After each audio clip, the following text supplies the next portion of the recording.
तो मैं अभी शुरू कर दे रही हूँ और स्क्रीन शेयरिंग का मुझे शायद लगता है कि टाइम लगेगा थोड़ा सा। बहरहाल हम लोगों ने अगर स्क्रीन शेयर नहीं भी कर पाऊंगी तो मैं अपने फोन के माध्यम से आपको दिखाने की कोशिश करूंगी, राइट। पहली चीज हम लोगों ने कल, हाँ ओके मैम। कुछ हम लोगों ने इसमें चीजों को डिस्कस किया था कल, समकालीन चित्रकारों के बारे में, और उसी क्रम में मैंने ये कंपाइल किया है थोड़े इंडियन जो अपनी जगह बना चुके हैं समकालीन कला के परिदृश्य में। तो उन आर्टिस्ट को भी डिस्कस करते हुए यंग आर्टिस्ट के साथ में हम लोग चलेंगे। यंग वो जो अभी अपनी फैकल्टीज से पास आउट हो रहे हैं या 1-2 साल पूर्व पहले मतलब पास आउट होने के बाद कार्य कर रहे हैं कला की क्षेत्र में और अपने आप को स्थापित करने के प्रयासरत हैं। अपनी कला के द्वारा उनकी कला समकालीन विषयों के साथ जुड़ी हुई है। उसको हमने डिस्कस कल जो किया था उनमें से अधिकांशतः लोग वो 2-4 साल पहले अपना स्नातक परास्नातक कोर्स करके पास आउट हुए हैं। आप उनको पढ़ेंगे जब तो आपको दिखेगा उसमें। और बाकी आज जो मैंने टॉपिक लिया है वो उन लोगों का लिया है, मुश्किल से ये 3 या 4 आर्टिस्ट का भी मैंने कंपाइल किया, जो जिनको की कला के क्षेत्र में लगभग 15 साल ऑलरेडी हो गया है पास आउट होने के बाद।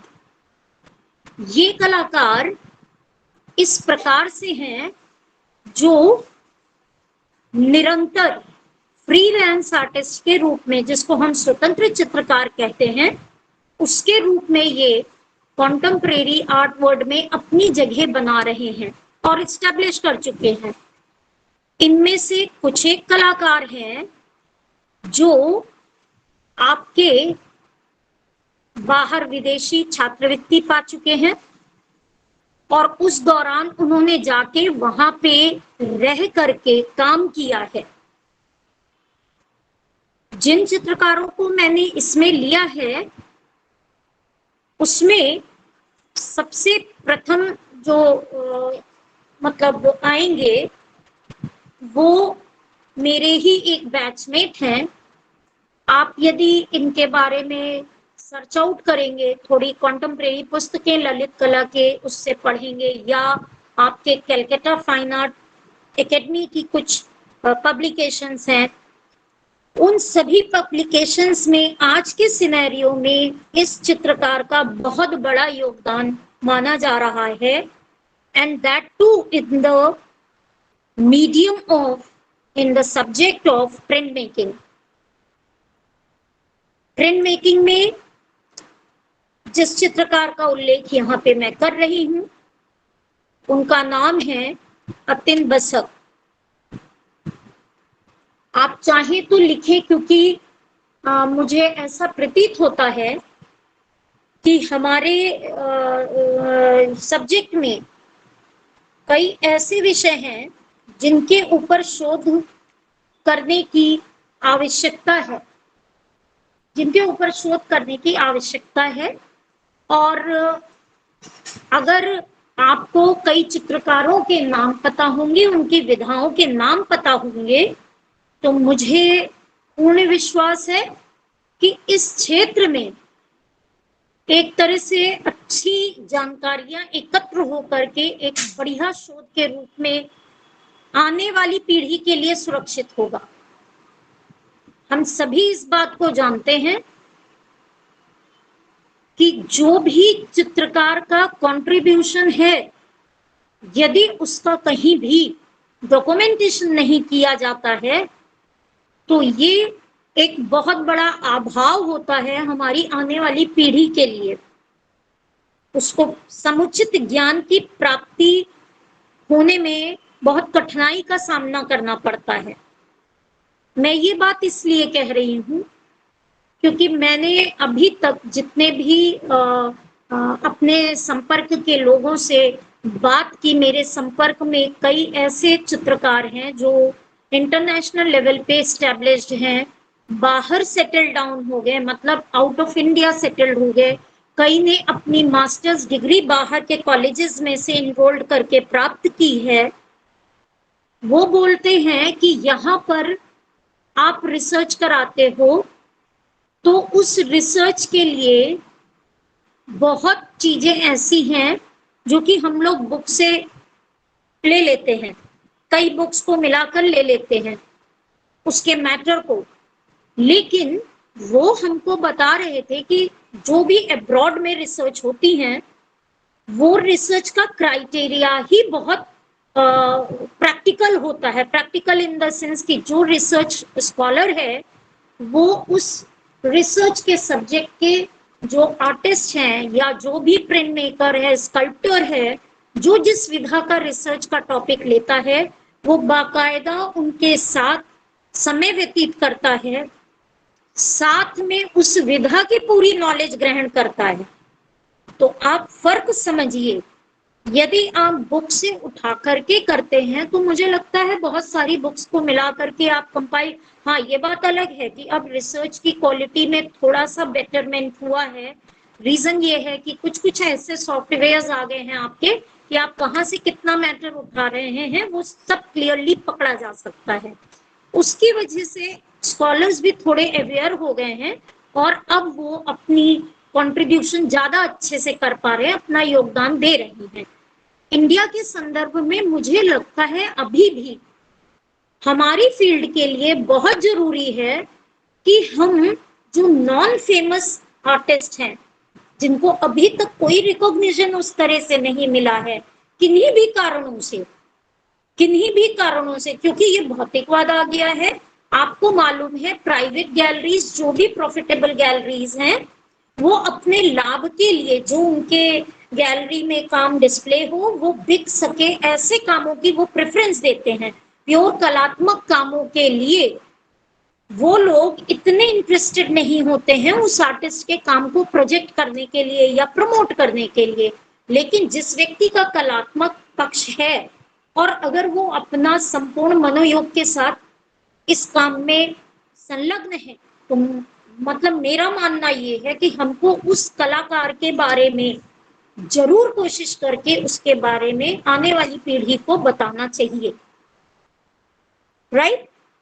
अब होता क्या है आज के सिनेरियो में, जो गैलरीज मान लीजिए प्राइवेट गैलरीज हैं कि या किसी इन्फ्लुएंस की वजह से कोई आर्टिस्ट एकेडमी में बहुत अच्छी अपनी पकड़ बना लेता है, चाहे उसका कोई काम अच्छा ना हो, किसी भी रीजन से वो इन्फ्लुएंस कर लेता है गवर्नमेंट गैलरीज को भी, तो हम उसके बारे में बार बार पढ़ रहे हैं, बार बार देख रहे हैं, न्यूज में भी वो व्यक्ति आ रहा है, हाईलाइट किया जा रहा है, या प्राइवेट गैलरीज वाले अपना बहुत अच्छे से उस चीज को हाईलाइट कर रहे हैं, चाहे उसका काम अच्छा है या नहीं है, पर वो सेलेबल है। तो जब हम बार बार उसी कलाकार के बारे में पढ़ते जा रहे हैं तो हमारा मस्तिष्क ये कहता है, हमारा मानना ये हो जाता है, मानसिकता ये हो जाती है कि नहीं, क्योंकि इस आर्टिस्ट को बार बार प्रमोट किया जा रहा है तो इसी का काम सक्सेस। पर ये कतई जरूरी नहीं है। कुछ ऐसे कलाकार हैं जो केवल अपनी कला यात्रा में ही संलग्न हैं, वो अपना सारा संपूर्ण ध्यान कला बनाने में कर रहे हैं, कलात्मक अभिव्यक्ति के में कर रहे हैं, उनको इससे मतलब नहीं होता है कि आप मेरी कला को देख करके खरीद रहे हैं कि नहीं। और ये आज के ही युग में नहीं है, आज इस युग में ज्यादा हो रहा है, पहले के समय में भी ये था। अगर ऐसा ना होता, अगर ऐसा ना होता तो मेरा मानना ये है, मैंने अपने पहले के भी लेक्चर में कहा कि विंसेंट वैन गॉग हो गए, पॉलस लॉफ्रेस हो गए आपके, और क्या कहते हैं विंची हो गए, इन सबका, या आपके माइकल एंजेलो हो गए, इन सबका जो कंट्रीब्यूशन था कला के क्षेत्र में, उनकी डेथ के बाद रिकॉग्नाइज किया गया, माना गया, एक्सेप्ट किया गया। जब वो जीवित थे तो उनकी दशा बहुत दयनीय और बुरी स्थिति थी। तो ये हर युग में होता है, हर समय में होता है, लेकिन तब और अब में सोशल मीडिया इतना सशक्त है, आप शोध कर रहे हैं, आपको अपने रिसर्च पेपर को पब्लिश कराना है, तो मैं आज भी आपको सजेस्ट ही कर सकती हूँ कि कृपया आप अपने आप में थोड़ा वाइडर स्कोप लेते हुए, वाइडर क्षेत्र लेते हुए आप अपना रिसर्च पेपर, वो आपका एकदम ओरिजिनल रिसर्च पेपर होगा, आपका अपना लिखा हुआ। हाँ, उसमें भाषा का करेक्शन और बहुत स्ट्रांग उसको बनाना पड़ेगा, वो आप कर सकते हैं क्योंकि आप शोध के क्षेत्र में आए हैं और इसके लिए हम लोग आपकी मदद करने के लिए भी हैं। मैं तो इस मानक को नहीं मानती हूँ कि अगर आप मेरे को ही गाइड लेंगे तो मैं आपकी मदद करूंगी। मैं ओपनली इस बात को अपने लेक्चर्स के थ्रू भी कह देती हूँ कि आपको अगर किसी भी समय में आपको मेरी मदद चाहिए तो आप मुझसे बात कर सकते हैं, मेरा समय ले सकते हैं, मैं अवश्य आपकी यथाशक्ति मदद करूंगी। तो मेरा मानना ये है कि आपको जो रिसर्च पेपर करने हैं, please this is a suggestion from my side, take some of the artists, you can take area wise, either you can take some particular medium wise, कोई आर्टिस्ट आप उठा लीजिए जो कि काम कर रहा हो क्षेत्र में। लगभग आप मानक बना लीजिए कि नहीं भाई, भैया तुमने पोस्ट ग्रेजुएशन किया है, अपना डिग्री कोर्स कर लिया है, उसके बाद जिस साल तुमने पोस्ट ग्रेजुएशन किया है उसके बाद में 4 साल तक में तुम अगर निरंतर काम कर रहे हो, अपनी एग्जीबिशंस लगा रहे हो, तुम्हारा वर्क डिस्प्ले हो रहा है किसी आर्ट गैलरी में, या जो ऑल इंडियाज होती हैं, स्टेट एग्जीबिशंस होती हैं, आपको क्या कोई स्कॉलरशिप मिली है, ऐसे कुछ मानक बना लीजिए। उसके आधार पे मीडियम वाइज, क्षेत्र वाइज कोई पर्टिकुलर या कार्य के स्टाइल के उसके आधार पे आप 2 या 1 कोई कलाकार चुन लीजिए जो नया है, जो एकदम कॉन्टेम्परेरी से मेरा मतलब है जिसका कहीं कोई नाम नहीं है पर क्षेत्र में उसका कंट्रीब्यूशन स्टार्ट हो चुका है। इसीलिए मैं कह रही हूँ एटलीस्ट 4 साल का टाइम पीरियड अपने पास रखिए कि क्या तुमने 4 साल तक लगातार कुछ काम करके उसमें क्षेत्र में डिस्प्ले किए। अगर वो हाँ है, आप उसके विषय में पूरा एक छोटा सा रिसर्च पेपर की तरह उसको लिखिए। आप देखेंगे किसी भी जर्नल में आप छपने को देते हैं, वो आपका एक्सेप्ट किया जाएगा, राइट। किसी विधा के बारे में कर लीजिए, टॉपिक ले लीजिए रिसर्च पेपर के लिए जिससे रिलेटेड वो चित्रकार है, तो विधा के बारे में लिखते हुए चित्रकार के पर्सनल अनुभव लिखते हुए आप कर सकते हैं। तो this is what I can suggest you for today. मेरा ये लिंक हो गया है, आपकी स्क्रीन में भी शो हो रहे हैं।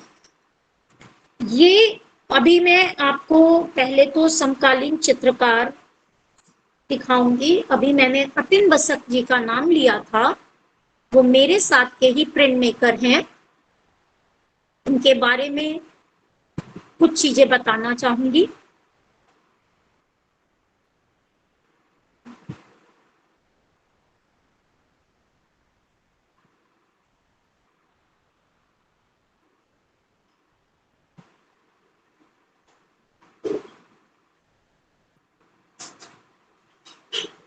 आपको दिखाई दे रहा है work? Yes ma'am. Yes ma'am. Atin Basak का वर्क है। अतिन बसक के बारे में मेरे साथ के चित्रकार हैं ये, और इन्होंने गवर्नमेंट कॉलेज कैलकाटा से अपना बीएफए किया हुआ था। बीएफए करने के पश्चात इनका सिलेक्शन एमएफए के लिए गुजरात में हमारे साथ एमएसयू में हुआ था। फाइन आर्ट फैकल्टी, एमएसयू, महाराजा सयाजी राव यूनिवर्सिटी। जरा मुझे पानी की बोतल निकाल देना।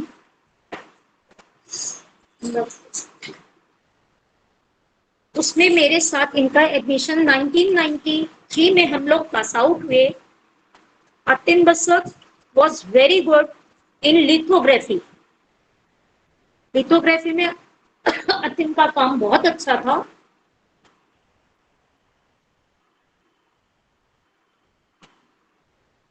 उस वक्त तक अतिन बसक एचिंग में ज्यादा काम नहीं करते थे।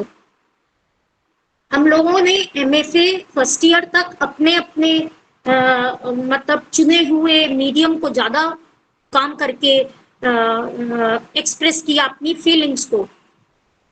फिर एमएफए सेकेंड ईयर में साथ काम करते करते हम लोगों को ये रियलाइज हुआ कि जो मीडियम हम लोगों को बहुत बेहतर तरीके से आता है, उसके और भी मीडियम्स हैं ग्राफिक्स के जिनको कि हम लोग एक दूसरे के साथ सीख सकते हैं।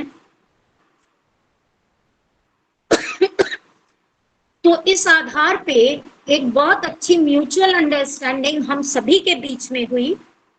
मेरे साथ में असम के 2 और भी थे बॉयज, एक सीनियर थे और एक उससे जूनियर जो मेरे साथ में थे। उनका नाम था सुजीत बोहरा, असमीज थे ये, और इनका काम भी लिथोग्राफी में बहुत बढ़िया काम था। तो अतिन हुए और सुजीत हुए। एक थी हमारे साथ Archana Hande, she passed out the BFA from Shanti Niketan faculty. इनका वुडकट बहुत अच्छा था, एचिंग बहुत अच्छा था। मेरा एचिंग बहुत अच्छा था और that too local inking. Local inking से मतलब ये है कि जब आप इस प्रिंट को देख रहे हैं, यहाँ पर आप देख रहे हैं बहुत सारे कलर्स हैं। There are two methods to take out the colored etching prints. Colored etching prints को लेने के लिए 2 तरीके होते हैं। एक तो मैं इतने सारे कलर्स को एक ही प्लेट पे लगाऊं, that is called local inking. ठीक, जैसे मुझे इस एरिया में रेड कलर चाहिए, आप देख पा रहे हैं यहाँ पे जहां मेरा कर्सर चल रहा है, ये रेड चाहिए और ऊपर की तरफ ऑरेंज चाहिए। तो 2 तरीके क्या हैं, एक तो मैं सीधे सीधे अपनी प्लेट के ऊपर हल्का सा येलो का यहाँ पे टच लगाऊं, इस जगह जहां येलो दिख रहा है, और उसके बाद इनकी जो शर्ट का कलर है, ये वाला एरिया क्लोथिंग का, इसमें मैंने येलो कलर लगाया, राइट। उसके बाद यहाँ पर मैंने डीप रेड लगा दिया और उसके बाद थ्रू वाइपिंग जब मैं टेक्निक्स बताऊंगी, आपको सब बताऊंगी, वो मिक्सिंग होते होते हल्का और डार्क होता गया, क्योंकि प्लेट भी लाइट टू डार्क कटिंग हुई है, उसकी टोनल वाइज कटिंग हुई है एक्वाटेंट की, तो वो इंक जो होती है उसी हिसाब से अंदर धस जाती है उन गड्ढों में। एक लेमैन की भाषा बोल रही हूं मैं, this is not the right technical language, but I feel कि कुछ आप लोगों के ऐसे लोग हैं जिन्होंने इसको प्रोसेस को शायद नहीं किया होगा, तो मैं अभी एक लेमैन की तरह बता रही हूँ। उसके बाद मैं आपको पूरा का पूरा एक जो इसकी टेक्निकल लैंग्वेज है उसमें बताऊंगी, टेक्निक का जब लूंगी। तो ये कलर इंकिंग को मिक्स करते करते मैंने इसके ऑरेंज और लाइट येलो यहाँ प्राप्त किए और इसका प्योर येलो यहाँ पे आ गया। इसी तरह से चेहरे पे मैंने कलर लगाया, ब्लैक लगाया और हल्का सा सिपिया कलर लगा दिया। ये टेक्निक हो गई लोकल इंकिंग, जिसको मैं हाथ से लगा रही हूँ, कलर्स को हाथ से अप्लाई कर रही हूँ। लेकिन ये जो अतिन का वर्क है, ये वेस्कोसिटी के प्रोसेस से है। वेस्कोसिटी का मतलब होता है कि एक प्लेट को बना लिया गया, उसकी सतह को ऊपर नीचे बनाया जाता है, जितनी लेयर्स आप बनाएंगे वो बनाने के बाद रोलर से इंकिंग की जाती है। आप मेरी बात को ध्यान से समझिएगा, रोलर से इंकिंग को की जाती है। तो जब विस्कोसिटी अप्लाई किया जाता है तो सबसे पहले डार्क कलर को लगा दिया जाएगा पूरी प्लेट पे, हाथ से पूरी प्लेट के ऊपर डार्क कलर को लगाया जाता है और उसकी सफाई कर दी जाती है। सफाई को कहते हैं वाइपिंग। वाइपिंग करने के पश्चात एक जो कलर, मान लीजिए मुझे रेड कलर लेना है, मैंने रेड कलर का रोलर लिया, दैट इज हार्ड रोलर, वो हार्ड रोलर होगा। उस हार्ड रोलर को मैंने लगाया इस प्लेट के ऊपर, पूरा लाल रंग से रोलर में लेकर के, तो ये कहीं कहीं लाल लग जाएगा। इसके बाद मुझे कोई टोन चाहिए ऑरेंज की, तो मैं क्या करूंगी, अब मैं ऑरेंज कलर का रोलर नहीं बनाऊंगी, समझिएगा, ऑरेंज कलर का रोलर नहीं बनेगा, मैं येलो कलर का रोलर बनाऊंगी। रोलर मतलब बनाने का, इंक का पैच लगाया ग्लास के ऊपर और रोलर से उसको फैला लिया। उस रोलर को येलो रोलर इसीलिए कह रही हूँ क्योंकि पूरे रोलर पे येलो रंग आ जाएगा।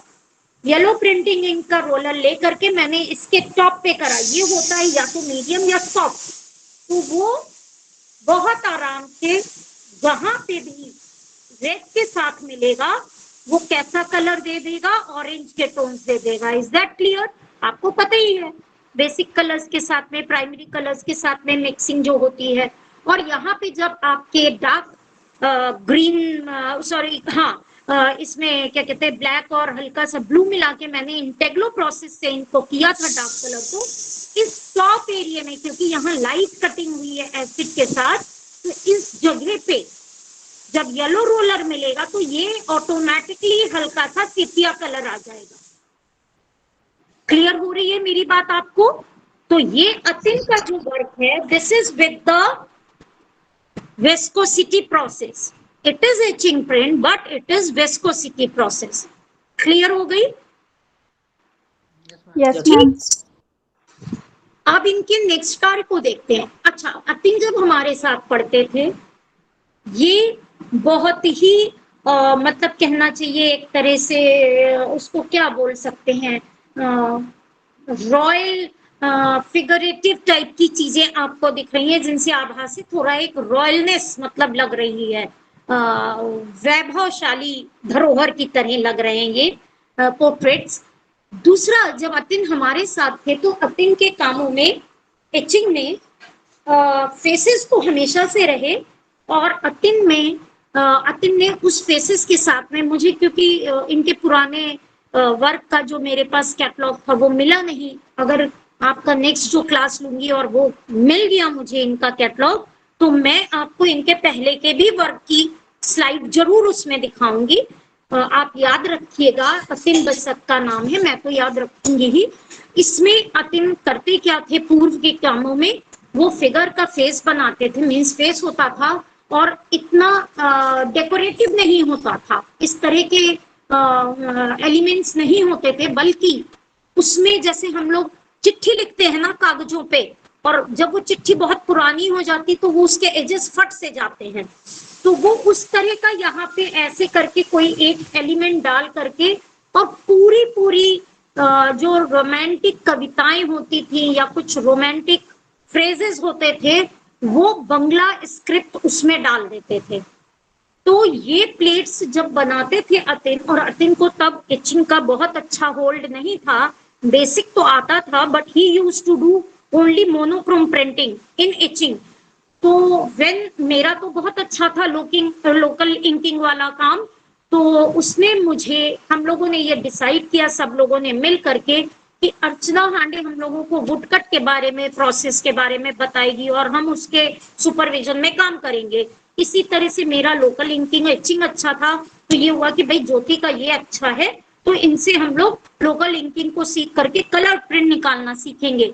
सेकेंडली, फिर अतिन का लिथो बहुत अच्छा था, सुजीत का लिथो बहुत अच्छा था, तो इन लोगों ने मुझे स्पेशली इन लोगों ने मुझे लिथो की बहुत अच्छी बारीकियां बताई। Can you believe it?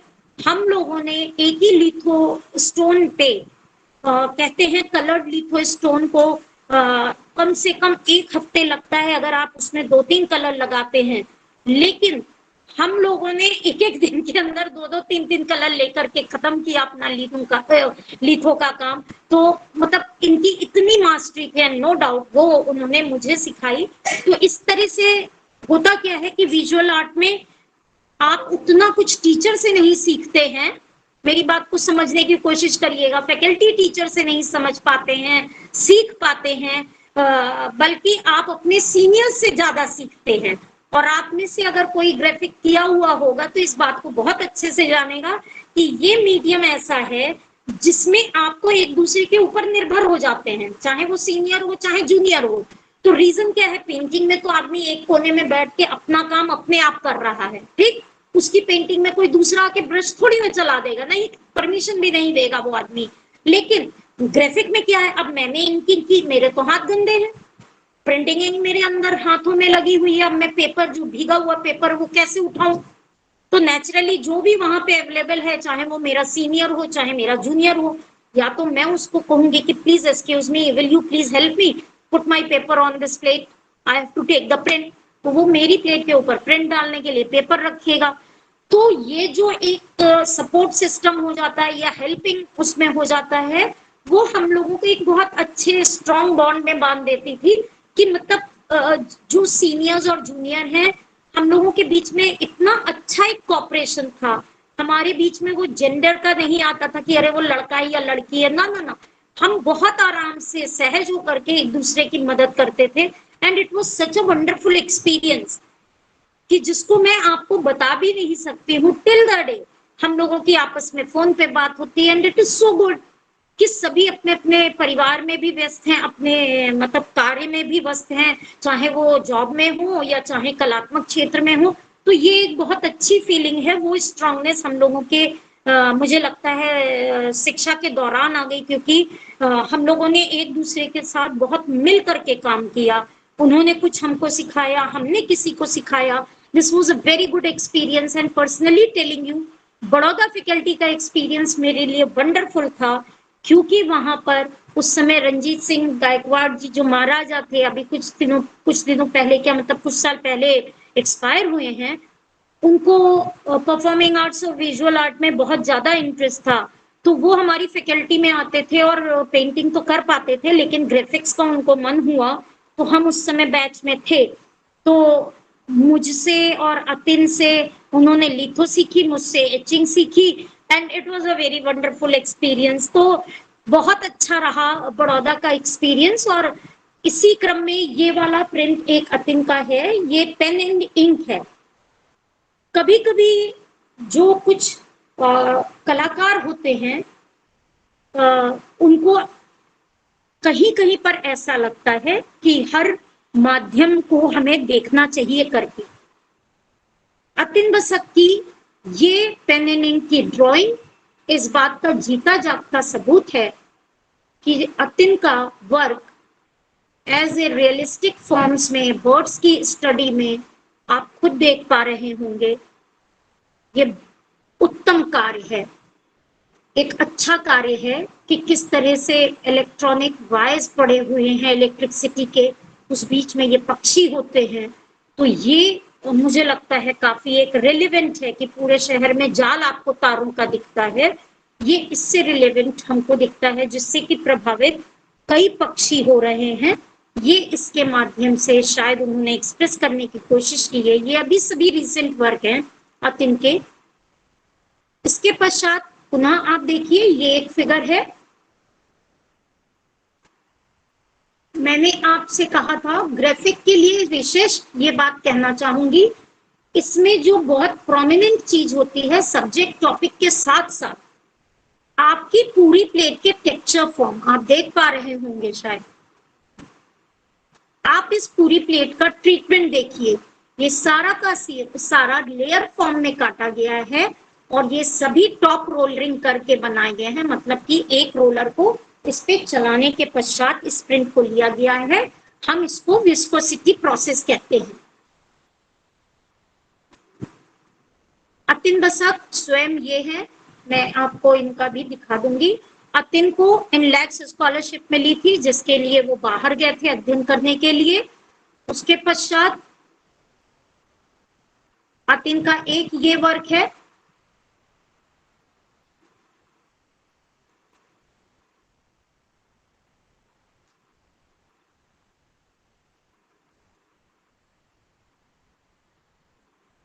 A cup of T. अरे ये क्या हो गया भाई, मिनिमाइज हो गया।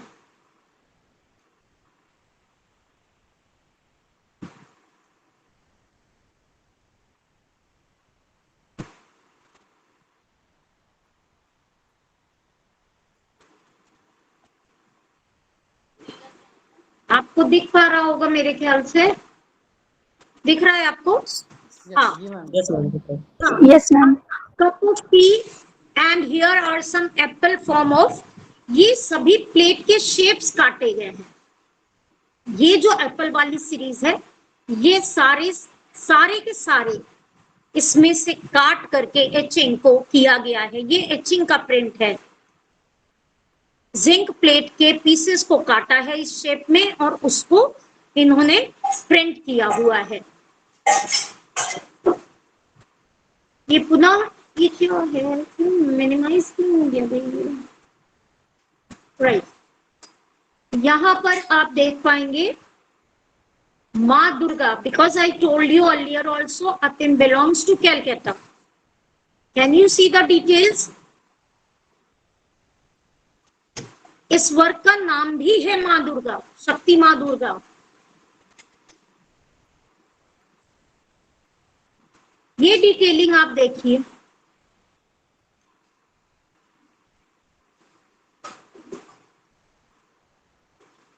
Another work by Atin.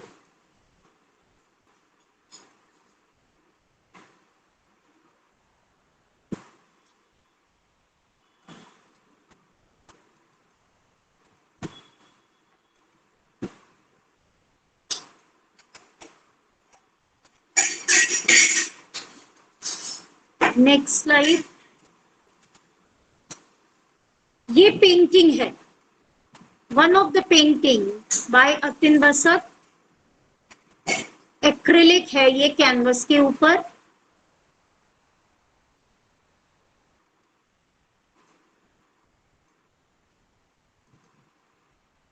अब आप देखिए, आपको कुछ अंतर मैं दिखाना चाहूंगी कि जैसे इस पेंटिंग में इतने टेक्सचर्स नहीं हैं जो आप देख रहे होंगे, यदि गौर करेंगे तो इतने टेक्सचर्स नहीं हैं, जबकि आपने जो प्रिंट्स देखे, जैसे इसी प्रिंट का एग्जांपल ले लीजिए, इसके पूर्व में भी ये सारे टेक्सचर्स देख रहे हैं आप, ये संभव प्रिंट मेकिंग में है।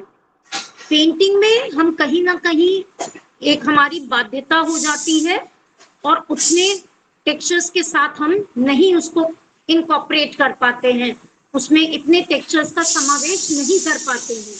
Another print by Atin Basak, this a fish formation with a girl.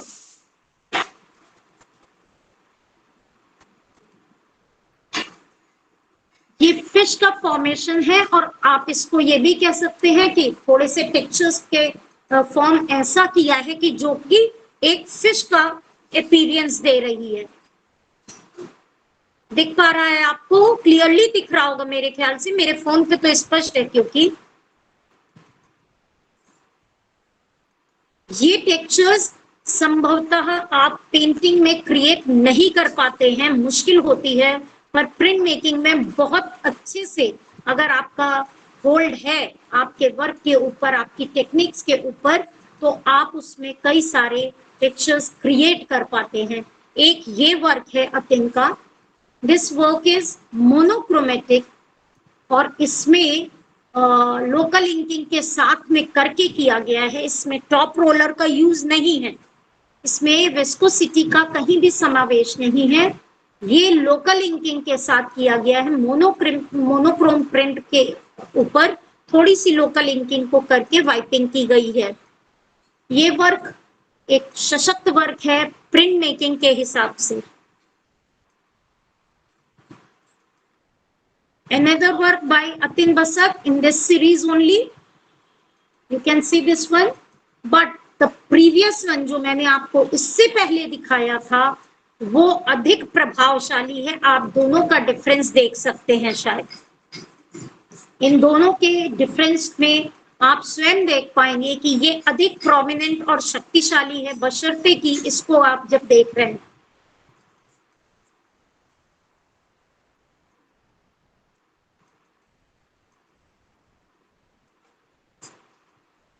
अब मैं जिन चित्रकार को ले रही हूं, और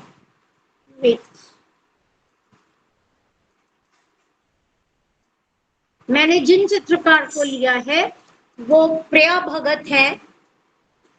प्रिया भगत जी के वर्क्स आप देखिए, इसमें इन्होंने कॉन्टेम्परेरी इश्यूज को लेकर के किया है।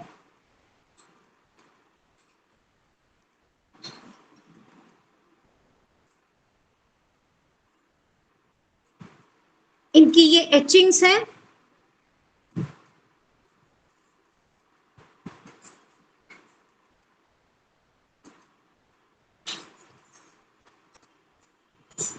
पॉल्यूशंस का ढेर जो हमारे लिए प्रॉब्लमेटिक हो रहा है, पूरी सब तरफ से गंदगी का ढेर है, ये आज ज्वलंत समस्या है और इसी पे प्रिया भगत ने काम किए हैं, एचिंग के वर्क किए हुए हैं अपने। एक ये वर्क क्योंकि एचिंग में जो सिंगल मतलब केवल ब्लैक इंक से भी मोनोक्रोम वर्क निकलते हैं वो बहुत ज्यादा पावरफुल होते हैं, और पावरफुल होने की वजह से इसमें आप एक डिटेलिंग देखिए, एक्वाटेंट का इफेक्ट्स है। इन एक्वाटेंट को हैंडल करना और बैलेंस करना both the things are very tough for the printmaking.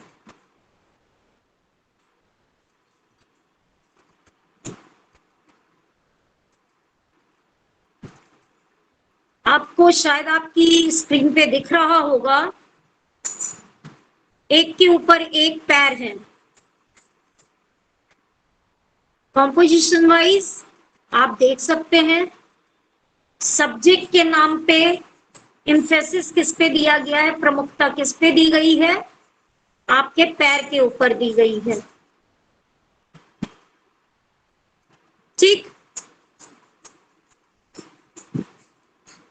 Next है इन्हीं का वर्क,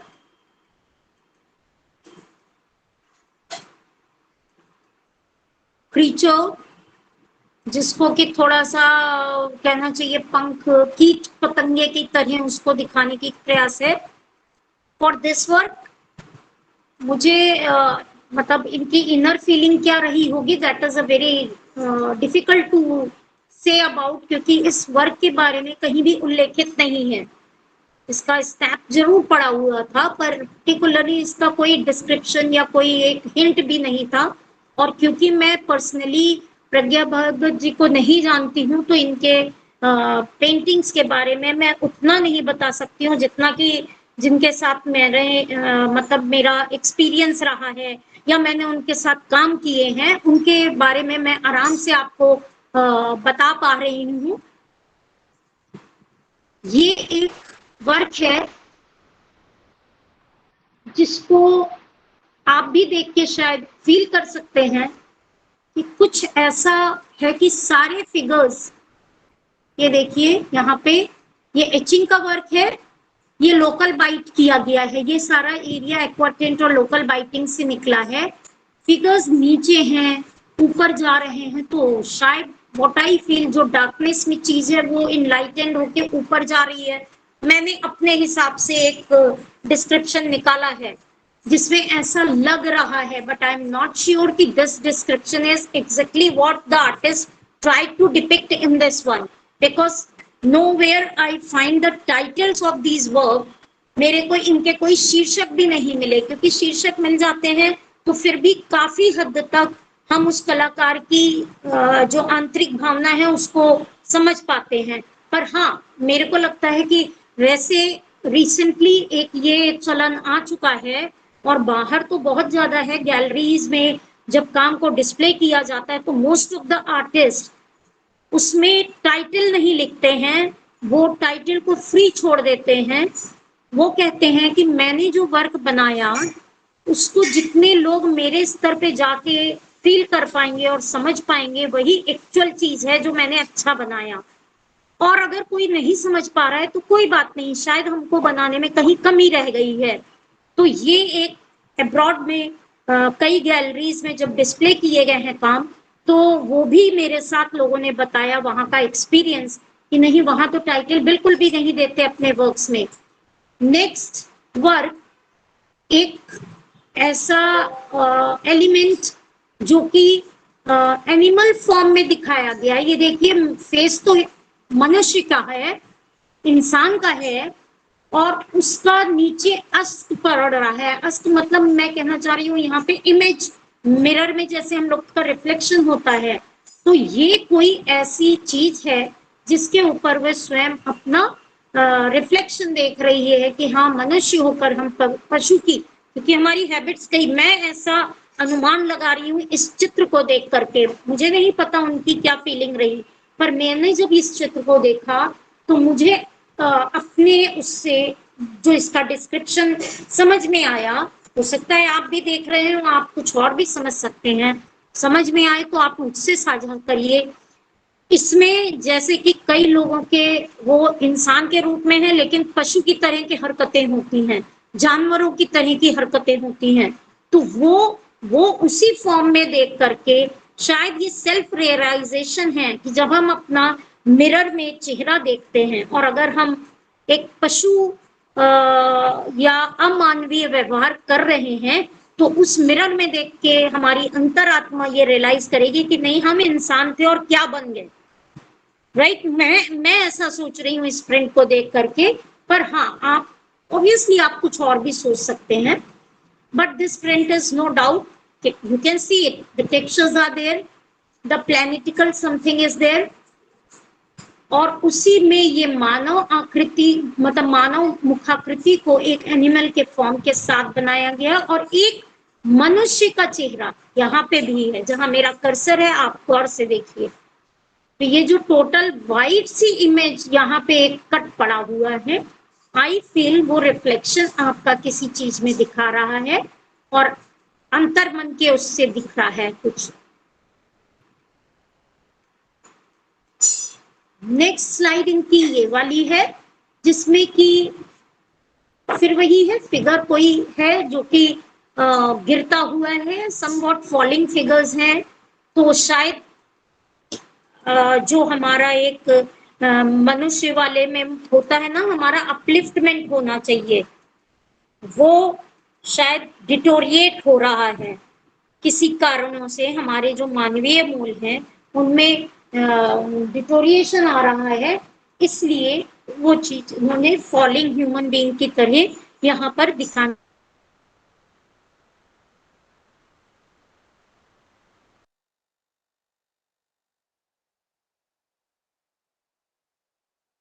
एक यही चित्र है, सॉरी चित्र है कह रही हूँ, आई एम वेरी सॉरी, एक आपके साथ साझा करती हूँ, एक आर्टिस्ट है,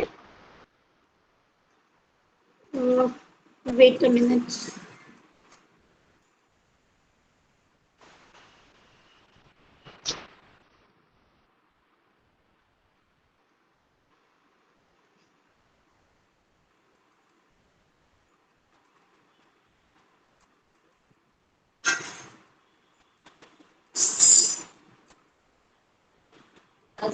मैं एक आर्टिस्ट के बारे में, हाँ, एक आर्टिस्ट है हमारे,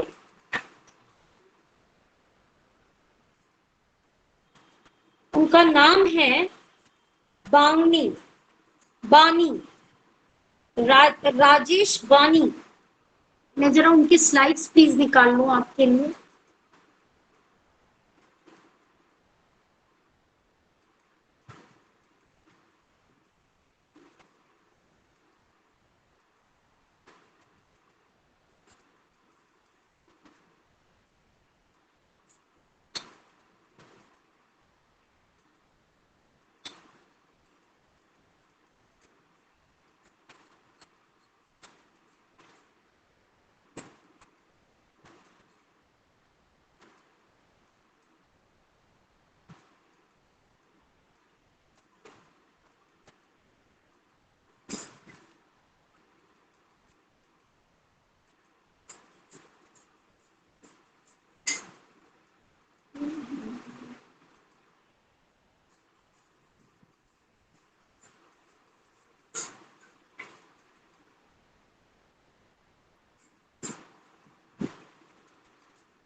प्रेजेंटेशन ही नहीं आ रहा है इसमें अभी।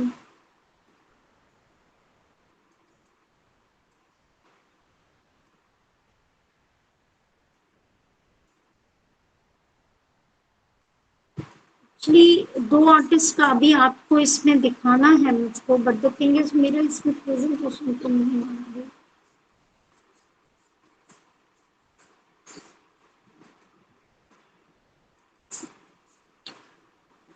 एक चित्रकार के विषय में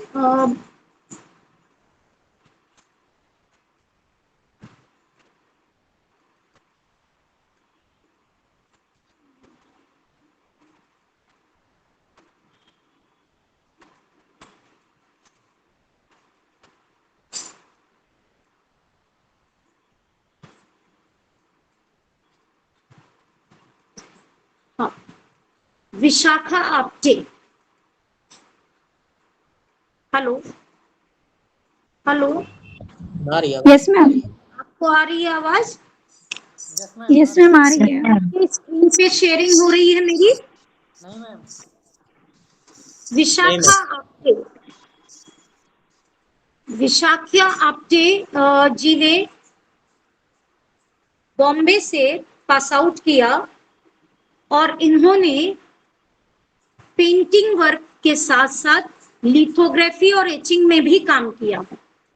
विशाखा आप्टे ने पूरा सॉलिड जो एब्स्ट्रैक्शन का काम था उसको ऑप्ट करते हुए अपने कॉम्पोजिशंस को निर्मित करती थी। इनकी कुछ पेंटिंग्स, लिथोग्राफ और एचिंग के वर्क मैं आपको यहाँ पर दिखा रही हूँ। स्पष्ट हो रहा है? दिख नहीं रहा है मैम। दिख नहीं रहा है? दिख नहीं रहा मैम। मैम अपने फोन से ही दिखा दीजिए हम लोगों को। हाँ, wait a minute, I show it.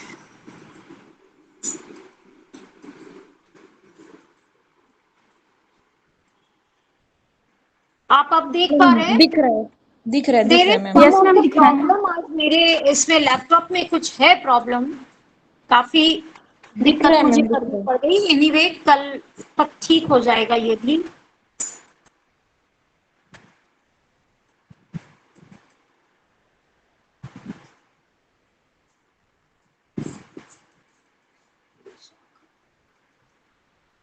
Some of the works are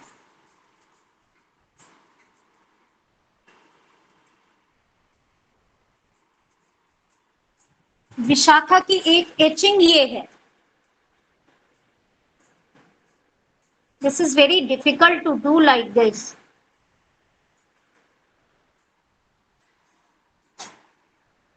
एक वर्क इनका ये भी है।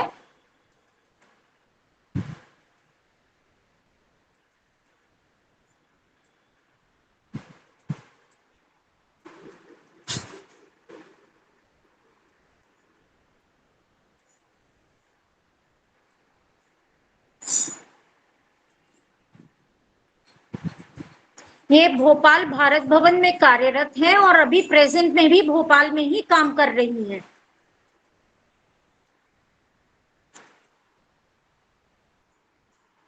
आपकी शादी बड़ौदा फाइन आर्ट के प्रिंट मेकिंग डिपार्टमेंट से जो पास आउट एक छात्र है राजेश आपके अमलकर, राजेश अमलकर, उनके साथ भी राजेश का भी लिथो में बहुत अच्छा काम था और ये भी भारत भवन में ही काम कर रहे हैं।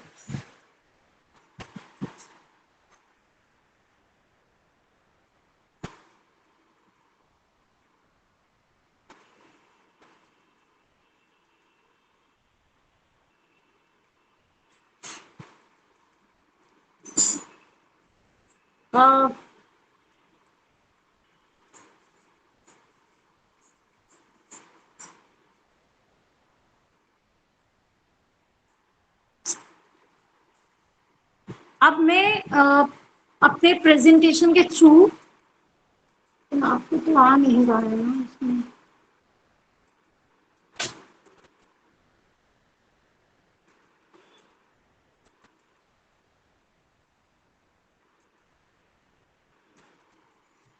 मैं बेसिकली आपको दिखाना मतलब बताना चाह रही थी राजेश बानी के बारे में भी। राजेश बानी इनके प्रिंट्स आपको दिखाई दे रहे हैं आपके स्क्रीन पे? क्या स्क्रीन शेयर हो रहा है मेरा क्या? नहीं मैम। मैम स्क्रीन शेयर नहीं हो रहा है, वो आप अपने कैमरे का एंगल उस तरफ करके दिखा सकती हैं। नहीं, मैं वो तो दिखा सकती हूँ बेटा, वेट अ मिनट, क्योंकि वो मेरा प्रेजेंटेशन भी नहीं खुल पा रहा है इसमें। अब खुल कोई गया है। प्रॉब्लम? हाँ, कोई मैं अभी प्रॉब्लम होगी? कुछ उसमें आ रही है प्रॉब्लम, क्योंकि आज मतलब आपके साथ ज्वाइन करने में भी मुझे बहुत टाइम लग गया। कोई बात नहीं, आप नेक्स्ट डे ट्राई कर लीजिएगा। हाँ, मैं थोड़ा सा एक प्रिंट इनका ओपन हुआ है, राकेश बानी नाम है इनका। राकेश बानी का ये प्रिंट है। मैंने देख आज जो कंपाइल किए, दिख रहा है देख आपको? यस मैम, राकेश देख बानी का ये वर्क मैंने कंपाइल किया। इसमें इस पूरे एलिमेंट के अंदर, इस वाले मेन सेंट्रल एलिमेंट के अंदर छोटे छोटे फिगर्स और फेसेस डाले गए। ये यहाँ पे जो वर्क है, इस जगह का वर्क, ये फोटो एचिंग कहलाता है। किसी भी फोटोग्राफ को प्रोसेस करके आप जिंक की प्लेट पे डाल देते हैं। ये जहां पे मेरा कर्सर है, अगर आप देखेंगे तो ये एक फेस है। नेक्स्ट राजेश बानी का वर्क। मैम अभी फोटो एचिंग का क्या टेक्निक बताया आपने मैम? फोटो एचिंग में आप किसी भी वर्क को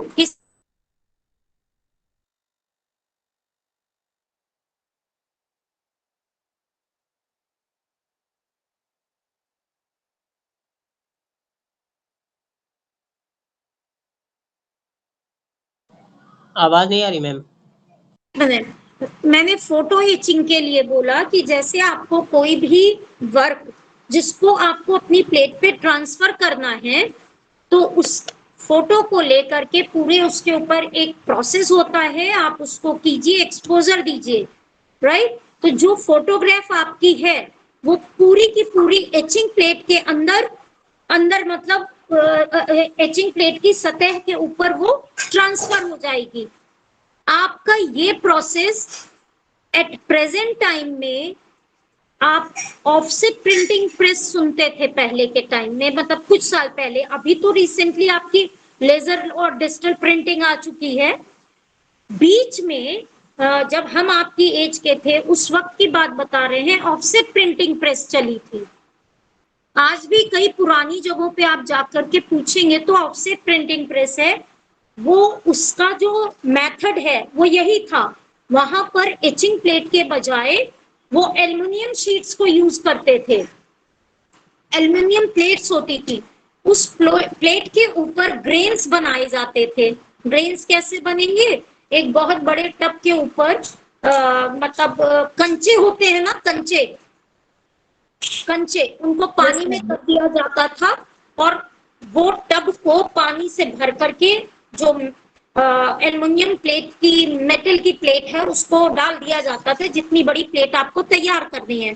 और बाकायदा उस टब को ऐसे ऐसे करके इक्वली उन कंचों को, जैसे वो पूरी प्लेट पे रोल करके फिर नीचे जाते थे, फिर ऊपर आते थे, तो वो कंचों के घर्षण से, मतलब कि जो बार बार उनकी सतह पे उनकी रगड़ लगती थी, तो एक ग्रेन्स डेवलप हो जाते हैं एल्युमिनियम प्लेट पे। आप सभी को पता है एल्युमिनियम बहुत सॉफ्ट होती है, तो उससे वो, उसमें एक दाने दाने से, लेकिन वो दाने इक्वल होने चाहिए। फिर धीरे धीरे ऑफसेट प्रिंटिंग मशीन का जब आविष्कार हो गया, तो ये चीज मशीन के द्वारा क्रिएट होने लगी। तभी आप देखते हैं कि आपकी जितनी भी ये मतलब कि मुझे लगता है 2000 के पहले की जितनी प्रिंटिंग होती थी वो ऑफसेट के द्वारा होती थी। इधर इन दिनों में बहुत बड़ा बदलाव आ चुका है। अदरवाइज वो सारे एल्युमिनियम प्लेट्स के ऊपर तब मशीन के द्वारा उस फोटो को ट्रांसफर कर लिया जाता था, एक्सपोजर दे वे करके। पूरी एग्जैक्ट जो भी फोटो आपके हाथ में है उसका ट्रांसफर एल्युमिनियम प्लेट पे हो जाएगा। और जब आप छापेंगे उसको रोलर के साथ इंकिंग करके, तो आप देखेंगे पूरी वो फोटो एच मेथड ही कहलाता है, वो प्रिंटिंग फोटो एचिंग कहलाती है। इसको जब मैं टेक्निक्स बताऊंगी तो मैं आपको काफी और क्लियर करूंगी उसके इश्यूज, राइट? अच्छा, अब वानी का, राकेश वानी का जो वर्क है उसमें प्रमुख काम आपको जो दिखाने थे मुझको,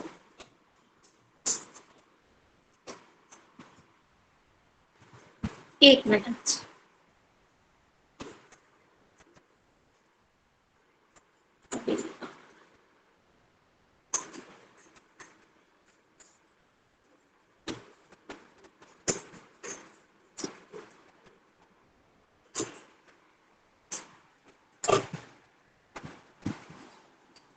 वानी का एक वर्क ये है,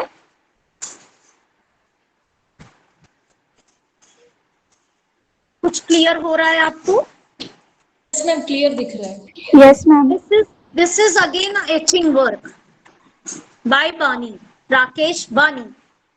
आप चाहेंगे तो ये आपको नेट पे भी अवेलेबल हो जाएंगे, क्योंकि इन लोगों ने अपने कार्यों को करके काफी हद तक खुद को प्रूव किया है।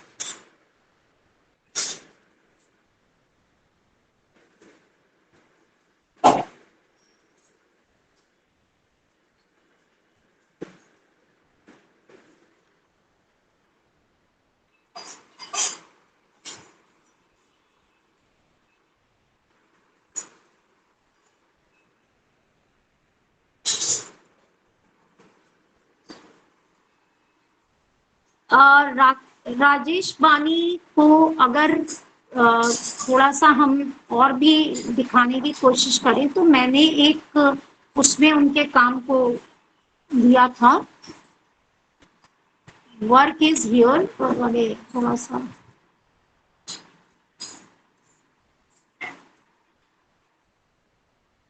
मैं दिखाती हूँ आपको। एक वर्क और है इनका, एक लिटरेचर में भी मुझे मिल गया था, ये है। बहुत क्लियर नहीं होगा शायद ये। और एक वर्क है ये।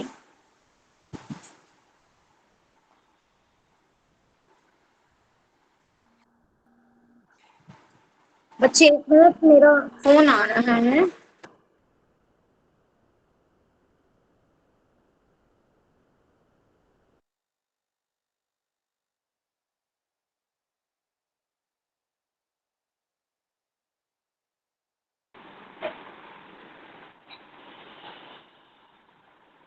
ये भोपाल में काम कर रहे हैं आज, मतलब प्रेजेंट टाइम में भोपाल में कार्यरत हैं।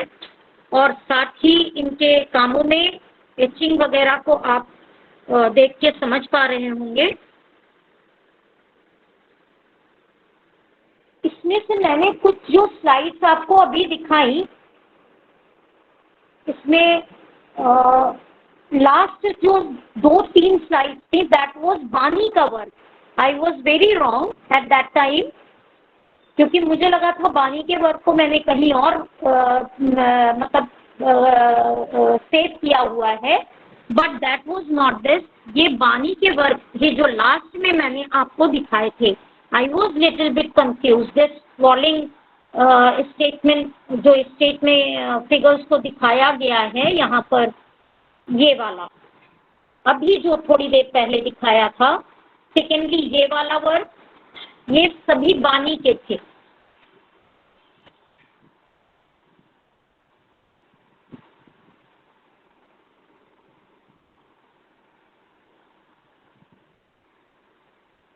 ये फिगर वाला जो वर्क है ये बानी के इस पे है, ये वाला आप देख पा रहे होंगे शायद। ये दोनों वर्क जिसमें मैंने कहा था कि थोड़ा सा ये एलिमेंट है, ये वाला,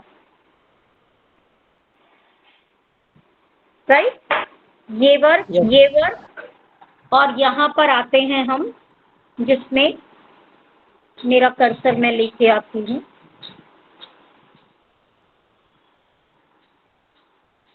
एक ये वर्क, ये बानी के हैं, ये एचिंग में है। फॉलोइंग फिगर्स,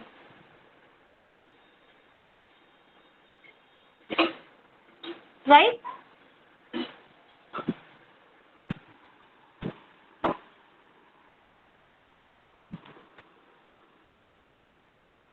विशाखा आपती का आपको मैंने बताया। इसमें से अब एक एचिंग वर्क विशाखा आपते का अवश्य दिखाना चाहूंगी, क्योंकि वो पर्सनली काफी अच्छा वर्क है इनका।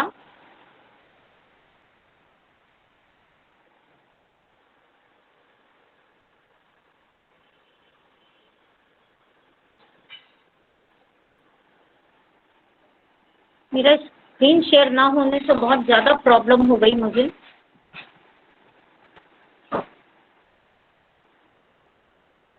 यस मैम, दिख रहा है, दिख रहा है।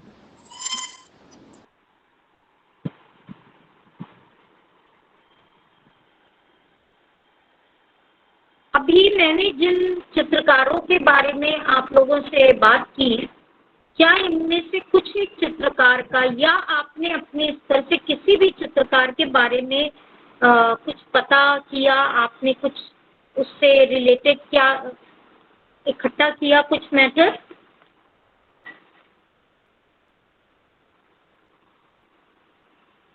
नहीं हो सका? मैम आप नहीं मैम, अभी तो एग्जाम की हाँ, वजह से एग्जाम्स की वजह से टाइम थोड़ा नहीं मिल पाया था। कोई बात नहीं। मैंने आज आपको जो वर्क्स दिखाए और जिन चित्रकारों का योगदान बताया थोड़ा, वो बेसिकली प्रिंट मेकर्स थे। अब प्रिंट मेकर्स के अलावा मैं कोशिश ये कर रही हूँ कि हर विधा के 2-2, 3-3 यंग आर्टिस्ट जो कि एकदम कॉन्टेम्परेरी सिनेरियो में अभी नए हैं और कुछ थोड़े एस्टैब्लिश्ड, तो इस क्रम में हम पेंटर्स को लेंगे जो टोटल पेंटिंग की विधा पे काम किए हैं। उनके बारे में आपको मैं नेक्स्ट लेक्चर में बताना चाहूँगी, पेंटर्स के बारे में, और सेकेंडली आपको स्कल्प्टर्स के बारे में, जो नए कुछ स्कल्प्टर हैं वो किस तरह से काम कर रहे हैं, ये 2 विधा पे बताऊंगी। साथ में आपको कुछ एक इंटरनेशनल लेवल के चित्रकारों के भी वर्क दिखा के कि कैसे उनके भी एस्टेब्लिशमेंट हैं वो भी दिखाना चाहूँगी। तो इसके लिए हम नेक्स्ट जो क्लास है, कल का शेड्यूल मैंने शुभम जी से मना किया है, लेकिन नेक्स्ट जो हमारा शेड्यूल आएगा वो है मेरे ख्याल से नेक्स्ट कौन सी डेट है, 29 को, मतलब 27, 28, 29 शायद शेड्यूल की है शुभम जी ने, आपके पास उसका मैसेज आ जाएगा। और क्योंकि अभी हमारे पास थोड़ा सा टाइम है, आज हमारी क्लास देर से शुरू हुई, तो मैं पेंटर्स के लिए जिनको लेना चाह रही हूँ मैं अभी आपके साथ साझा करती हूँ। मैंने उनके विषय में बाकायदा एक पेपर लिखा था और उस पेपर के पर वही बात है बेटा, स्क्रीन शेयर हो नहीं पा रही है, पर मैं कोशिश करती हूँ आपको थोड़ा सा आज उनके विषय पे बताऊं। वर्बली बता देती हूँ और नेक्स्ट लेक्चर में उनका मैं आपको वर्क दिखाऊंगी, राइट। मैं जिनको पेंटर्स से उसमें ले रही हूँ उनका नाम है दिव्येंदु भद्रा।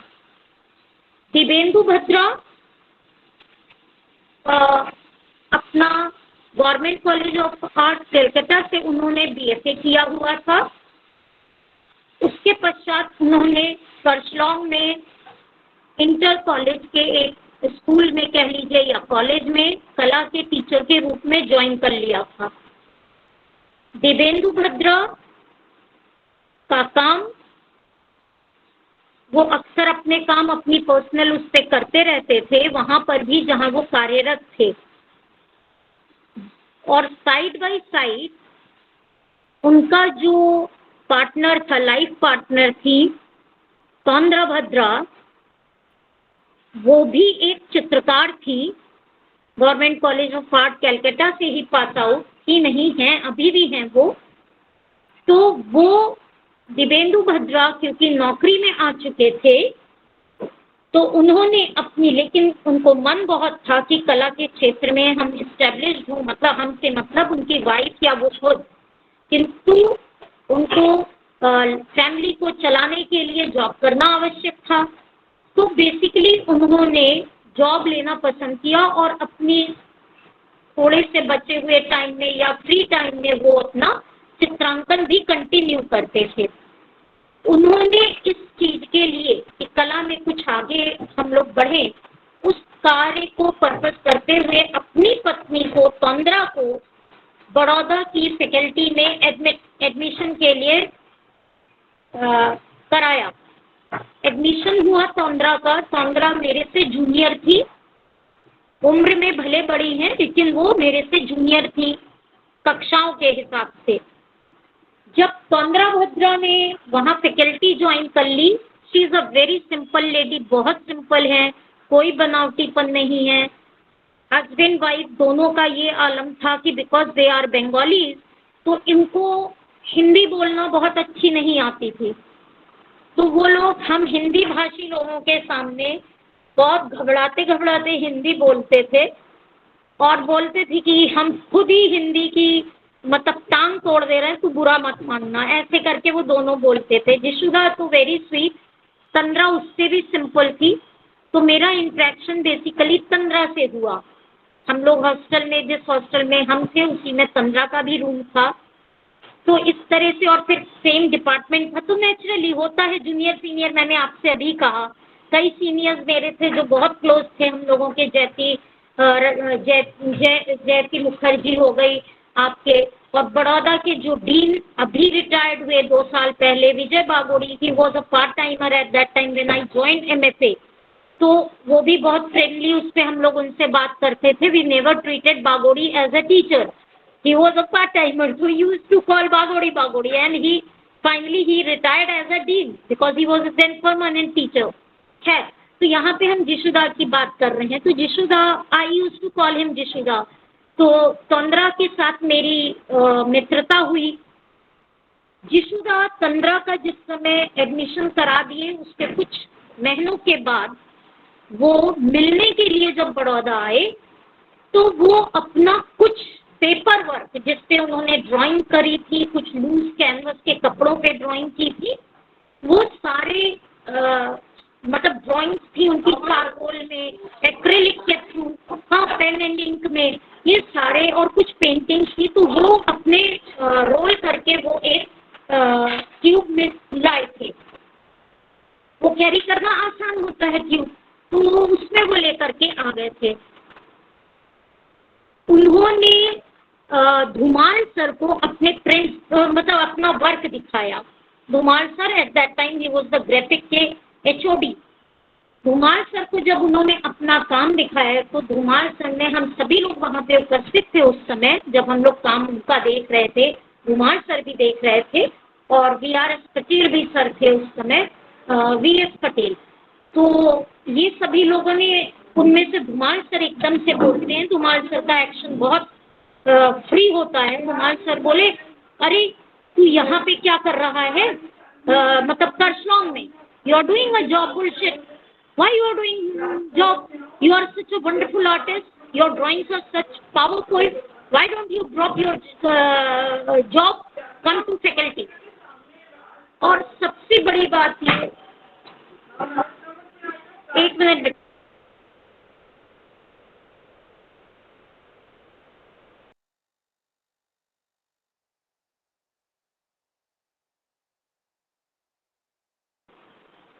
तो जिशुदा को उन्होंने एकदम से बोला कि आप क्या कर रहे हैं वहाँ पे, जॉब में टाइम वेस्ट कर रहे हो, you can be a very good artist. शायद सर ने पहचान लिया था, शिक्षक थे, कैलिबर जानते हैं बच्चों का, देखने के बाद तो तुरंत ही लोग पहचान लेते हैं।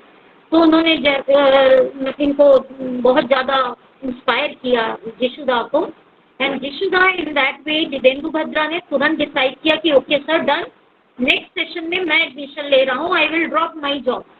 Though it was a permanent job, Jishuda dropped the job. उन्होंने उस साल ड्रॉप कर दिया। That was 1994, right? हाँ, 94, 93 का बैच जो भी जिशुदा का था, मेरा 93 का फाइनल ईयर था। हाँ, 100, राइट, 94 का बैच जिशुदा का रहा होगा, प्रोबेबली, या 93 रहा हो, मुझे एग्जैक्टली नहीं याद। जिशुदा ने जॉब को ड्रॉप किया and he came to Baroda. And can you believe it? He opted the medium lithography, क्योंकि हम सभी जानते हैं, आपको भी कुछ लोगों को यहाँ पे पता होगा कि लिथोग्राफी एक ऐसा माध्यम है जिसमें आप, ऐसा फीलिंग आता है आपको, डायरेक्ट सरफेस पे आप ड्राइंग कर रहे होते हैं स्टोन के ऊपर, तो आपकी ये फीलिंग आ जाती है कि हाँ, हम कागज के ऊपर कर रहे हैं या कैनवस के ऊपर डायरेक्ट ड्राइंग कर रहे हैं। तो जिशुदा ने लिथो में बहुत काम किया, और एचिंग बहुत रेयर, बस मीडियम को जानने के उद्देश्य से जिशुदा ने एचिंग पे काम किया। पेंटिंग उनका सबसे ज्यादा पसंदीदा वो था, माध्यम था। वो पेंटिंग के विषय उन्होंने जो चुने, और आज हमारे बीच में दुखद है कि जिशुदा नहीं है, दिवेंदु भद्रा इज नॉट देयर, वो एक दुखद है मेरे लिए, पर्सनली बहुत बड़ा कष्ट है ये, क्योंकि वो मुझे अपनी छोटी बहन मानते थे, मानते नहीं थे बल्कि उन्होंने उस तरह के धर्म निभाए जिस समय मुझे ज़रूरत पड़ी, तो वो बहुत अलग चीज़ है। यशोदा के कामों के विषय जो होते थे, वो उन्होंने सर्कस के जोकर्स को लिया। जब हम सर्कस के जोकर्स की बात करते हैं, तो हम सभी ने देखा है बचपन में सर्कस, या आपने हो सकता है इस ग्रोन अप एज में भी सर्कस के कैरेक्टर्स को देखा हो। वो जो उनकी लाइफ होती है, वो रियल उससे बहुत भिन्न होती है। शायद ये वो जोकर्स हैं जो अंतर से बहुत दुखी होते हैं, पर उनका काम है जो पब्लिक आई है उनको एंटरटेन करके, अपनी हरकतों से एंटरटेन करके उनको एक खुशी देना, क्षणिक खुशी वो खुद भी दिखाते हैं। अंदर से वो दुखी हैं, पर वो पब्लिकली अपने आप को सबसे ज्यादा प्रफुल्लित दिखाते हैं। यशोदा के कामों में आपको जब मैं स्लाइड्स दिखाऊंगी, क्योंकि आज ये मेरे लिए बहुत मुश्किल हो रहा है बार बार इसको डील करना, मेरे लैपटॉप को पता नहीं क्या प्रॉब्लम आ गई है, क्योंकि कॉलेज भी ले गए थे तो शायद वहां से कुछ वायरस वगैरह हो गया हो किसी बच्चे के पेन ड्राइव से, that can be a possible. लेकिन उनके कामों को मैं अपने नेक्स्ट सेशन में जब आपको दिखाऊंगी, तो शायद मैं उन कामों के लिए इतना खुद नहीं बोलूंगी जो आप फील कर पाएंगे उनकी पेंटिंग्स को स्वयं देख करके। उनका ट्रीटमेंट, कलर्स का ट्रीटमेंट, एक्सप्रेशन, सबसे बड़ी बात है फेस के जो एक्सप्रेशन हैं उन जोकर्स के, वो आप देखिएगा। और नाम बताया है मैंने आपको, मेरे लिए बहुत आसानी हो जाएगी यदि आप स्वयं भी उनको गूगल पे फाइंड आउट करके देखेंगे, तो शायद संबंध ज्यादा अच्छा स्थापित होगा जिस समय हम भी दिखाएंगे। उसके पश्चात उनका एक जो बहुत जबरदस्त चॉइस था कैरेक्टर का, वो था वेस्ट बंगाल में बाउल सिंगर्स होते हैं। बाउल सिंगर्स नाम से ही हम लोग समझ सकते हैं, बाउल सिंगर्स एक तारा आता है इंस्ट्रूमेंट, आपने कभी देखा है उसको? नहीं देखा होगा शायद। कैसा बहुत हो? पहले जिस समय मेले वेले लगते थे, अब तो मॉल्स हो गए हैं, पहले मेले लगते थे। अब मैं जब ये बात कहती हूँ पहले मेले लगते थे अब तो मॉल्स हो गए हैं, तो कृपया आप ये मत समझिएगा कि मैं बहुत 90-90 साल की उम्र की औरत हूँ, ऐसा नहीं है। अब भी मेले लगते हैं, अब भी मेले हाँ, लगते हैं। अभी मेले लगते हैं, एग्जैक्टली मैं यही कहना चाहती हूँ, अभी भी लगते हैं, लेकिन उनका फॉर्म चेंज हो चुका है ना। थोड़ा सा ट्रेडिशनल चीजें कम दिखाई देती हैं। तो वो जो बाउल सिंगर्स होते हैं, और वो हमको याद है जब हम लोग बहुत छोटे थे, बहुत छोटे का मतलब 7th 8th 9th में रहे होंगे इस एज ग्रुप में, टीनेजर्स वाली ग्रुप में, तो हमारे घर के सामने से कोई एक अपने खूब सारे झोले में वो भरे रहता था। वो मुझे आज भी याद है, वो कटोरा जो ये नहीं होते हैं सकोरे, टेराकोटा के कटोरे होते हैं ना, जैसे प्याली टाइप की, या बड़ा कुल्हड़ समझ लीजिए, कुल्हड़ तो आपने देखा है पर उसका बड़ा फॉर्म, उसमें वो कवरिंग करके और एक बांस की डंडी लगी होती है और उस पे एक तार लगा होता है, और वो टुंग टुंग टुंग टुंग बजाते हुए जाते हैं। तो वो बाउल सिंगर्स, उनका थोड़ा रिफाइंड होता है, कुछ नोट्स अलग आते हैं उस इंस्ट्रूमेंट में, पर उनका जो होता है वो इंस्ट्रूमेंट वो काफी सिमिलियर टू एकतारा जो हमने देखा हुआ है। तो वो एकतारा लेकर के गाते हैं, और ये बाउल सिंगर्स जो हैं वो एक समुदाय है वहाँ पे। जैसे आपने देखा होगा या सुना होगा, हमारे यहाँ धार्मिक एक पंथ होता है वैष्णव वाले इस तरह के, तो जो हरे रामा हरे कृष्णा समुदाय है, इसी तरह का बाउल समुदाय है, वो राधा कृष्ण के भक्ति भरे भजन गाते हैं। और वो नाम भी इसलिए दिया गया है, शाब्दिक उसका अर्थ ये है बावरा हो जा।